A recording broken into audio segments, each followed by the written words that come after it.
আদি অনাদি ধাৰাবাহিকখনৰ আহিবলগীয়া এপিছডৰ আজি এটি জেনেৰেল প্ৰমো মুকলি হৈছে। জেনেৰেল প্ৰমোটোৰ প্ৰথম ভাগত আমি দেখিবলৈ পাইছোঁ ৰদালিয়ে কৈ আছিল, আগলৈ যি পঢ়িম ইয়াতে পঢ়িম, যি কৰিম ইয়াতে কৰিম, মই অসম এৰি মুঠতে কলৈকো নাযাওঁ।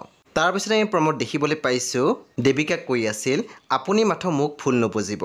তেতিয়া দেৱিকাই মাত দিছিল, তোমাকনো মই কি ভুল বুজিম। তাৰপিছত আমি প্ৰমোত দেখিবলৈ পাইছোঁ অমৰে ৰদালিক কৈ আছিল, এই মানসীৰ লগত দেৱীয়ে ভবাৰ দৰে একো নাই। তেতিয়া ৰদালিয়ে মাত দিছিল, মই জানো দেউতা, মন বেয়া নকৰিবা। তাৰপিছত আমি প্ৰমোত দেখিবলৈ পাইছোঁ দেৱিকাই ৰদালিক কৈ আছিল, ঘূৰি যা দিল্লীলৈ, তাতে কোচিং কৰ।